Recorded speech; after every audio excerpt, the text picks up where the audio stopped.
There was no anthem, no round of applause, no formal welcome, just silence.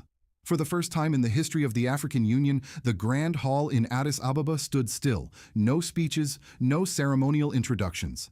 Instead, Captain Ibrahim Traoré, the president of Burkina Faso's transitional government, walked alone to the center of the stage holding a folded piece of paper in his hand. Not a speech, but a list.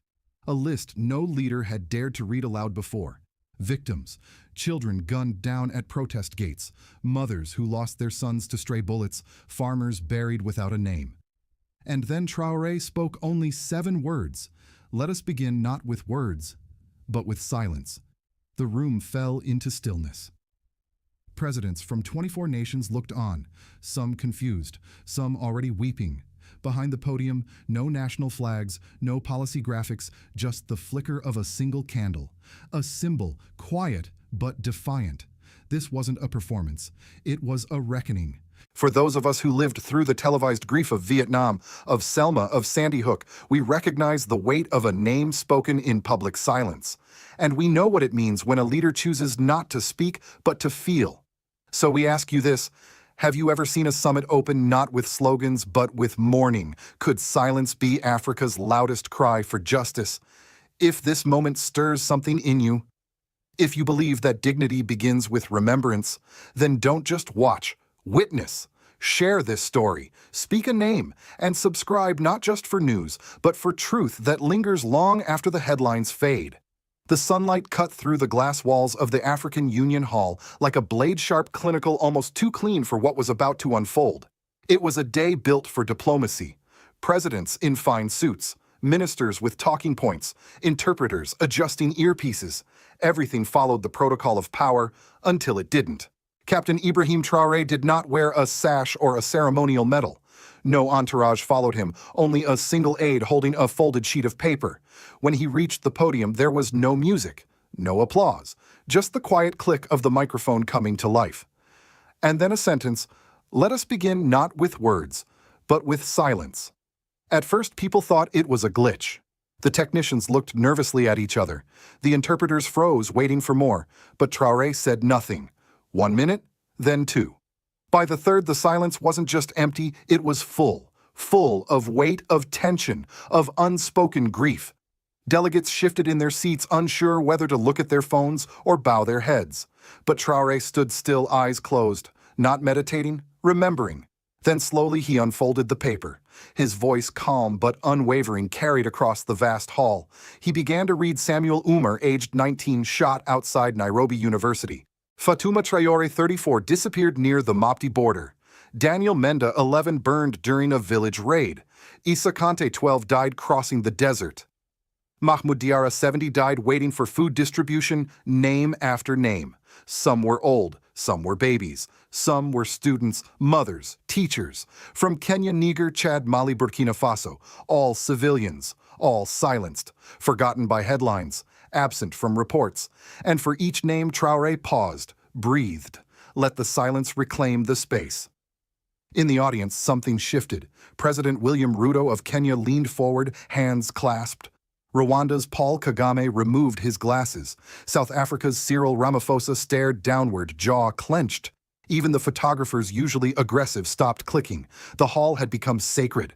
Behind Traoré, the screens displayed no flags, no documents, only candlelight. A flicker for every name. 7 minutes passed, 7 minutes without policy, without applause, without power. And when he stopped, he didn't gesture. He didn't ask for support. He simply stepped back, leaving the silence to finish what the list had begun. What was this moment? It wasn't a condemnation, but it was an indictment. Not shouted, but felt. He hadn't pointed fingers, but every leader in that hall knew these names weren't ghosts. They were consequences of failed governance, of over-militarization, of forgetting. This was no longer about border commissions or economic frameworks. It was about memory. And it was only just beginning, because the last name Traoré read out loud wasn't followed by a pause. It was followed by a letter.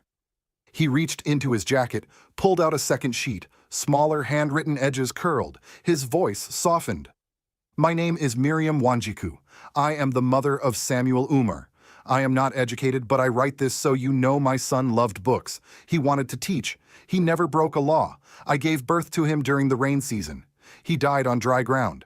No one moved. No one whispered. It was no longer just a list. It was now a voice. A mother's grief not translated, not politicized, just read. And when Traore finished, he placed the letter beside the microphone. A single candle lit up behind him. One name. One flame. But in that moment, the entire continent could feel its heat. The candle hadn't even finished flickering when something appeared at the center of the front row, an empty chair. Where Kenya's cultural envoy was supposed to sit there was now only silence. Draped across the back, a plain white cloth. On the seat, a small placard with just 2 words, handwritten in quiet defiance, Samuel Umar. No announcement. No explanation. And yet everyone understood. This was not a gesture of protocol. This was mourning turned into structure. As the camera zoomed in slowly, deliberately, the entire mood shifted. This wasn't just a summit anymore. It was a vigil. And Captain Traore, returning to the podium once again, looked at the chair and said, "Symbols speak where politics falls silent." Then the lights dimmed. Behind him, the massive screen came alive, not with maps of trade corridors or charts of economic growth, but with something raw, something buried. A satellite map of the African continent. Slowly, red markers began to blink across the screen, each dot a site of civilian casualties, mass graves, unresolved massacres. Mogadishu, Maradi, Eldoret, Wahiguya, dozens, then hundreds. Within 90 seconds, the entire continent was lit up a cartography of grief. And then came the question, not shouted, not dramatized, just spoken plainly. Why has no summit shown this before? Why do these lights match the map of our gold, our oil, our cobalt? Who profits when civilians vanish and no one maps them?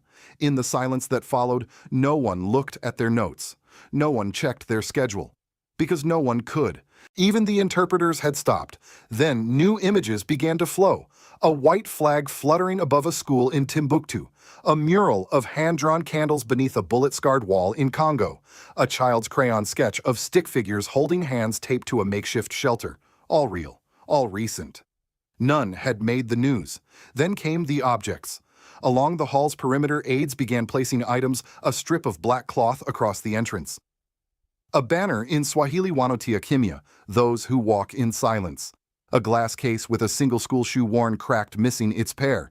No directive had been given, no press statement had been issued, yet the cameras knew where to focus, not on titles, not on speeches, but on things that had belonged to the forgotten. And then, one by one, the leaders moved. A delegate from Senegal crossed the floor, quietly placed a white flower on the empty chair, followed by one from Namibia. Then, from Gabon.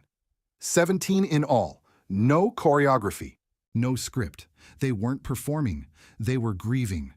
Across living rooms in Dakar, Bamako, Nairobi, people paused. Some wept, some simply watched, silent, transfixed. On Facebook, the red-laced map was shared over 2.8 million times in 24 hours. A teacher in Kampala posted, "We taught maps for borders. Traore gave us maps for grief." And just before the session closed, someone whispered in the hall, no one knows who or how it started, but the phrase repeated quietly, reverently, "He made us see."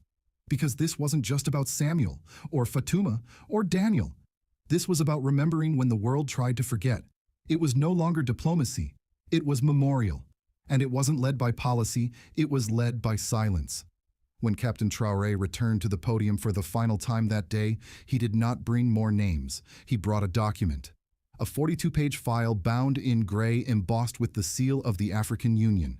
He held it up not dramatically but plainly, letting the light catch the cover. This, he said, is not just a policy, it is a promise. No further words, just silence again, but this time a different kind of silence. It leaned forward. The document, drafted in secrecy over 6 months with legal scholars, survivors, and human rights leaders, bore the title Continental Principles for Civilian Protection. It wasn't a sweeping reform plan. It didn't require money or military. It simply laid out one truth long ignored. No political goal, no matter how noble, justifies the death of an unarmed civilian. And then Traore did something no one expected. He didn't ask for debate. He didn't push for a vote. He simply placed the document on a circular glass table, empty until that moment, and looked out across the hall. "I will not ask you to speak," he said. "I will only ask you to stand if you believe civilians should not die for the sake of power." The room froze. This wasn't procedural. It wasn't ceremonial. It was personal. For a long moment, no one moved. The weight of the day lingered in every corner. Then President Nana Akufo-Addo of Ghana stood. Quietly, without looking at anyone, he approached the table, took the pen, and signed. No clapping, no music, just the sound of ink on paper. Then President Paul Kagame of Rwanda, then Angola's vice president. Then the foreign minister of Togo, one from Sudan, another from Côte d'Ivoire. Not in order of rank, not by alliance, by conviction. Traore waited. He didn't rush to be first. He let 14 leaders sign before stepping forward himself, as if to say, "This is not about me." When he finally added his name, the room didn't erupt. It held its breath. That night, for the first time in months, the continent's headlines did not begin with a coup or a scandal or an attack.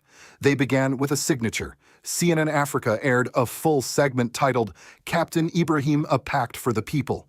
BBC Africa streamed the entire footage without interruption for 12 minutes, unusual for a summit feed. In the scrolling caption below, Burkina Faso, latest news, leadership by silence. Across the continent, something shifted. In Accra, bells rang from 3 churches. In Bissau, a mural was painted overnight, Traore's silhouette beside the words, "We signed for peace." In Bamako, once divided by unrest, students marched with signs, "Our leaders finally spoke." By midnight, 33 out of 55 AU member states had signed. But what moved observers most wasn't the number of signatures, it was why they signed. A delegate from Chad whispered before adding her name, "This is for my niece." A minister from Cameroon paused, fingers trembling before writing, "For the boy I couldn't save." This wasn't just geopolitics, it was grief. Written down. And for once the pen wasn't a symbol of bureaucracy, but of repentance. The next morning, in Ouagadougou's dry air, a bell rang softly at a school no one had heard of before. It was new, modest, built from red earth and the memory of one life. Above its entrance, a wooden sign painted by hand, Samuel Umar Memorial School. Inside, children lined up, uniforms, mismatched notebooks clutched like treasure. Some glanced at the bell with nervous eyes. Most looked at the man standing quietly near the gate. Captain Ibrahim Traoré wasn't giving a speech. He simply nodded, and a little girl stepped forward, took the rope, and rang the bell. Once, twice. The sound carried through mango trees and dry wind. It echoed not just through the schoolyard, but through a continent. Not as victory, not as pride, but as a vow. 2 weeks after the summit in Addis Ababa, the United Nations General Assembly convened in New York. Delegates arrived as they always did, adjusting microphones, scrolling through talking points, arranging translation earpieces. Journalists primed their cameras. Analysts prepared for the usual dance of diplomacy statements, sideline agreements, rebuttals. But then something unexpected happened. As the African Union bloc entered the chamber, 21 member states strong, led by Ghana, Kenya, Nigeria, Burkina Faso, South Africa. They didn't take their seats right away. They stood. No speeches, no slogans, just 2 full minutes of silence. No preamble, no. We come here today to just stillness. In a hall accustomed to noise, heated exchanges, applause, performative outrage, this silence hit like a wave. Murmurs rippled. Cameras zoomed in. Aides looked at each other, uncertain if something had gone wrong. But nothing was wrong. Everything was right. Behind the AU delegation, a row of small candles flickered on a digital screen. Each one glowed steadily, each one unnamed, yet deeply known. This was not absence. It was memory. And when Ghana's ambassador finally stepped to the microphone, she said only this. This is what remembrance looks like when it refuses to die. The room shaken clapped slowly, tentatively. Not because they understood everything, but because they felt something shift. In the hours that followed, the global press responded not with skepticism, but reverence. CNN's headline read, "Captain Ibrahim, the soldier who taught leaders to listen." BBC Africa ran a special titled, "From Dust to Doctrine, Burkina Faso and the Silence That Spoke." Within 4 days, the footage of that UN moment reached over 60 million views across platforms. In Dakar, a mural of Samuel Umar was painted next to a primary school. In Johannesburg, a city council meeting opened with the words, "For those we failed to protect." In Kampala, teachers led students in a morning minute of silence. No anthem, no instruction, just reflection. This ripple effect, the spreading ritual of quiet resistance, did not emerge from any Western initiative. It wasn't funded by a think tank. It wasn't televised because it fit a media cycle. It happened because one man chose to read a name instead of deliver a speech, and Americans noticed, especially those who had seen it before in different forms on different soils. Vietnam veterans wrote online, "I remember when silence was all we had left." Mothers who lost children in school shootings commented, "He read her name. We couldn't even get them to say ours." Seniors in Alabama, Pennsylvania, and Kansas shared the candlelight map from the AU summit on Facebook with captions like, "This is what leadership looks like." Because for a generation of Americans who lived through the moral reckonings of Selma Kent State My Lai and 9/11 not all at once but slowly, painfully, they know what it means when grief is no longer buried beneath policy.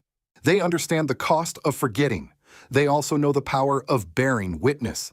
And Traore didn't need to explain that to them. He just embodied it, even in his refusal to give victory speeches. Weeks after the summit, a BBC reporter caught up with him outside the new school in Ouagadougou. Children played behind him barefoot and laughing. The reporter asked, "Do you think this has changed Africa?" Traore didn't answer. He didn't need to. He looked at the children, then the school's modest red brick, then back at the camera. No slogans, no promises, just a gaze calm, steady, deeply human. And across the ocean, Americans, especially older ones, recognized that look.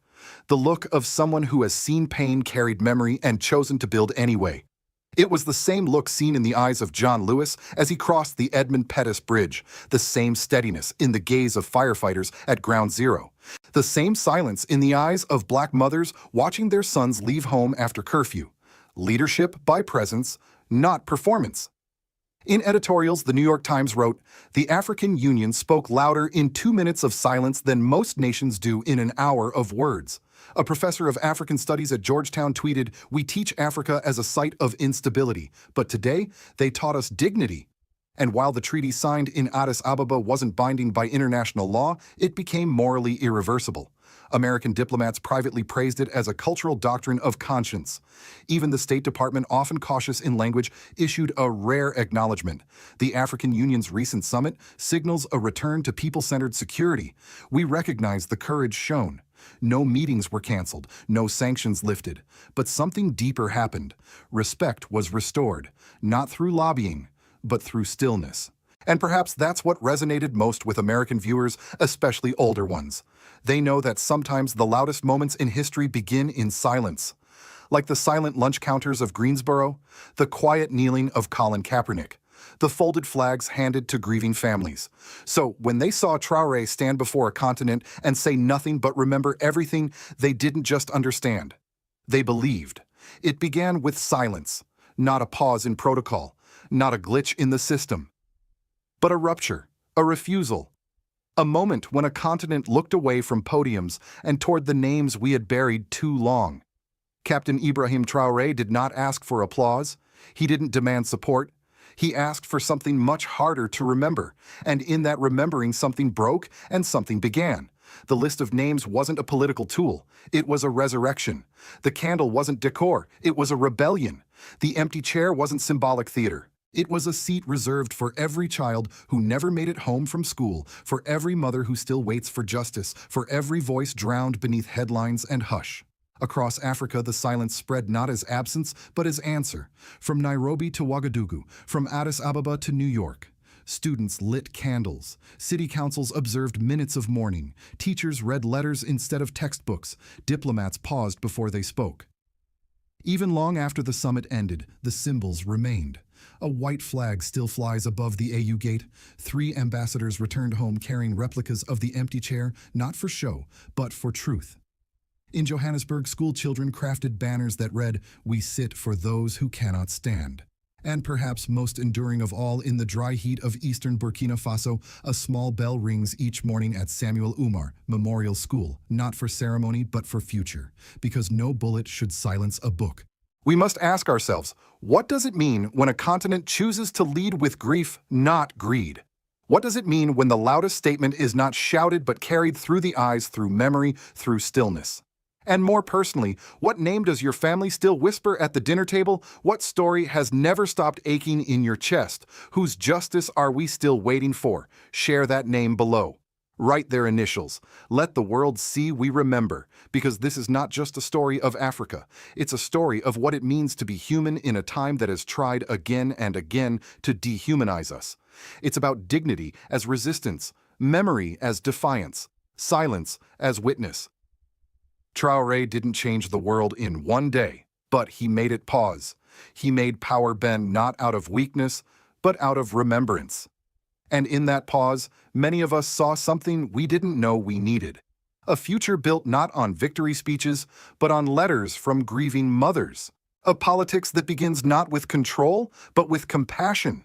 A leader who speaks softly not because he lacks power, but because he honors the weight of pain. If this story moved something in your heart, don't scroll past. Write the name of someone you remember, light a virtual candle in the comments, and if you believe as we do, that the future of Africa and the world belongs not to those who shout the loudest, but to those who carry memory with dignity, then say it with us, Rise Africa. And if you feel like you've just witnessed something the world wasn't meant to forget, please share this video. Subscribe if you believe the truth is more powerful than the headlines, and never let silence mean erasure again, because they tried to hide our history long enough. Now let's speak our future out loud.